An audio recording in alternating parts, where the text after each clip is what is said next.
Good morning, everybody. Welcome to another edition of Coffee, Crafts, and Chat with Lisa from Stuff and Such by Lisa.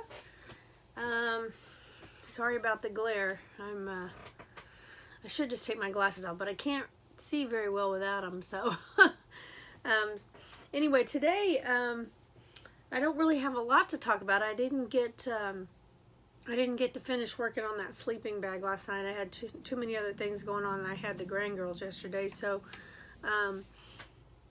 but I thought maybe I'd talk about another old project that I did on my blog to try to get some more interest over on my blog.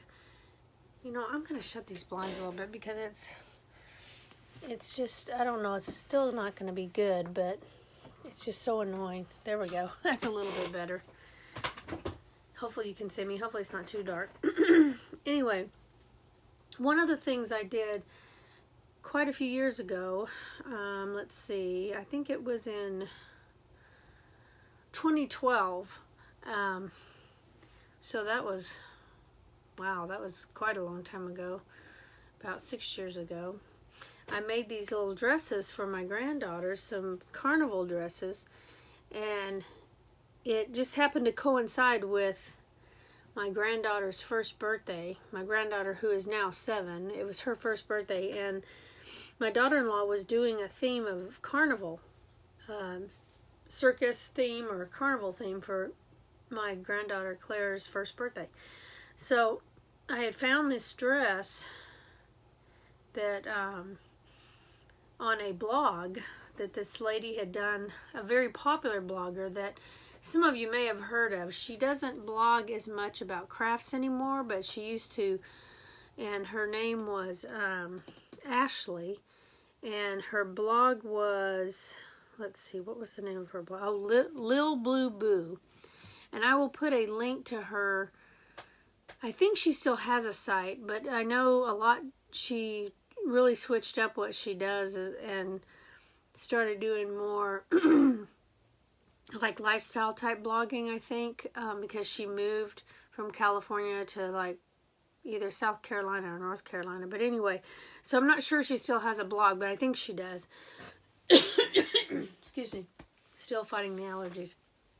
So, but she was one of my favorite bloggers back then. She had a lot of patterns that she designed herself, and she had designed this pattern for this carnival dress. So I don't actually have the dresses that I made for my granddaughters because, of course, I gave them to them.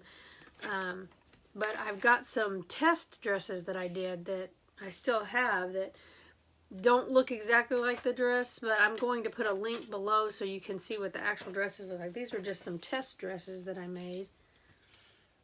And it was such an easy to make dress because you just use a shirt, a t-shirt, or even a onesie. I think you could use a onesie too, but use these small sleeveless shirts like that you can get at Walmart or something, and then you sew the skirt on the bottom and then put the iron on here. So yeah, they were very easy to make. And she had her own pattern for the dress, which I will link to that if I can still find the pattern. I don't know if she still sells it. Like I said, this was many years ago. But I'll show you a picture. I don't know if you're going to be able to see it well. This is on my blog. So it will look better if you actually go to the link. I'm going to post the link for you. So if you can post the link, you can see it better. But let's see if I can make these pictures bigger. Well, it's going to be hard to see, but this is kind of what the finished dress looked like. You can't really see because of the glare, but it was more of a petticoat underneath the skirt. So it was, and see how this is just a single skirt. Well, the actual skirt I made had trim around the edge and then a little petticoat underneath. So it's a lot cuter than this dress, which is kind of plain. And I think these were just trial dresses for me to see if, see if it was going to work out. Or I might have made a mistake. I can't really remember. It seems like I actually made a mistake on on something. Maybe, I think it was like through here. I didn't make the skirt, cut it big enough or something, and my granddaughter couldn't get it, this part over her body. I don't know, I did something wrong, and now I don't remember. Hopefully, maybe I talked about it in the blog, but, let's see, I don't know if I can't remember if I talked about it in the blog or not, but she had a tutorial on her blog, so like I said, if she's still there, I will link to that so you can see it, and I will link to my post so you can see the cuter dresses, the ones that really turned out cute. And they it had like a, I don't know if you call it a pinafore underneath, and then this part was like kind of draped up, you know, with bows and stuff, and so it was really adorable. And I made matching dresses for my granddaughter, who was 1 at the time, and her sister Brooklyn, who was 4 years older. So they had matching dresses, and they looked adorable. So that was just one of the things that when I started to get back into sewing, I wanted to start sewing children's clothes, you know, and learn how to do.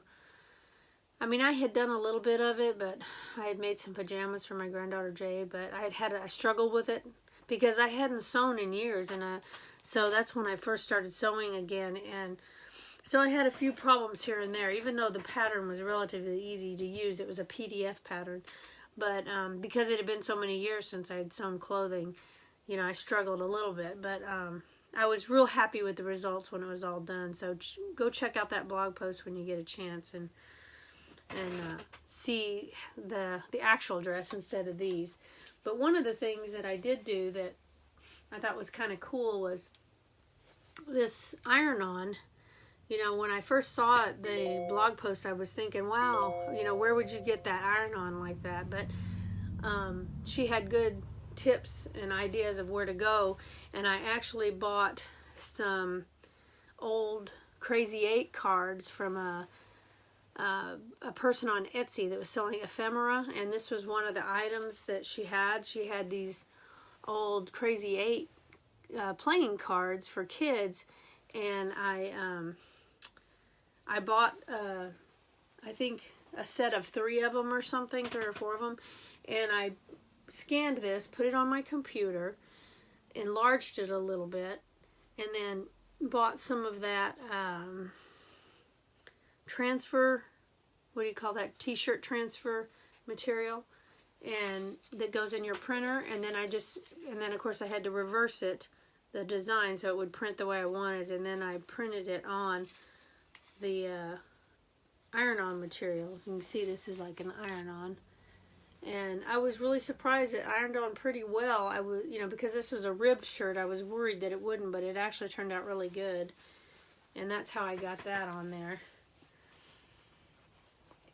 And this fabric I got, I remember I had a hard time finding the fabric because I wanted to get the exact fabric that she was using, and this is a little bit heavier cotton that's used for, like, you know, curtains and stuff like that. So I actually had to call the store, which was in another state, I think, and see if they had any left, and I got just the very tail end of what they had left to make that. So anyway, that was one of my fun projects that I made when I first started sewing again, and I was really worried because I don't have a lot of confidence when it comes to stuff like that, but it helped to actually do it and to make these test ones too, and just do it to get past that fear that I had of sewing clothes. So if you get a chance, check that out. And again, I will post that when I'm done chatting with you guys. And sorry I'm so late today. It's more like I said good morning, but we're almost up to noon now. I think it's, what time is it anyway? Well, it is noon now. When we started it wasn't, but it is now. So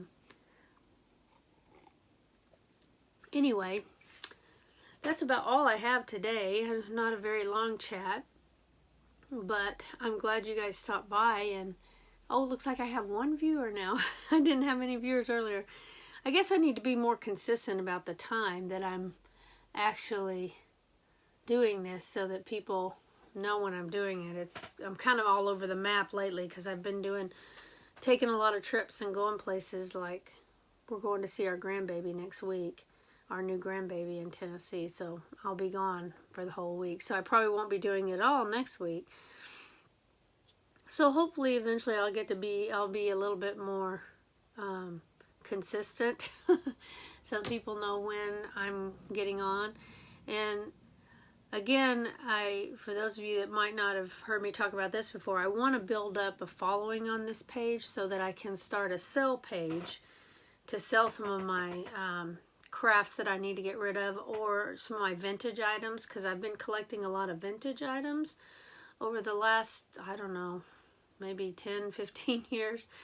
And I always had ideas of what I was going to do with them, but of course, as time went on, I didn't have the time, and now I've got just a lot of stuff that I need to, you know, get rid of and make some room, because we live in a pretty small house, and plus, you know, if we decide that we're going somewhere after we retire, we got to lighten our load. So, so eventually I would like to start selling some items and maybe passing on some of those deals to my followers. But I want to make a separate page for that, so that people that aren't interested in buying stuff don't have to, you know, don't have to deal with that. Because I'll probably do it live the way I do these lives, but I don't know if you've ever watched LuLaRoe or some of those other places, like some people sell live on YouTube. So it'll be kind of like that. I'll just show the items, and then the first person to claim it with an email address that I can invoice them through PayPal will be the person that gets it and stuff like that. But I don't want to really, I'm not sure it's a good idea to do that on this page, because this is my blog page, and I don't know that everybody's going to be interested in buying stuff, and I don't want to force that on anybody, or, you know. So I'm just hoping that after I get a following here, I can start another page, and then those of you who are interested in that can go to that page. So anyway, excuse me. Thank you again for joining me, and if you get a chance, go to the blog post about the dresses and let me know what you think. And I will try to get on tomorrow and see you again live. Thank you guys. Bye.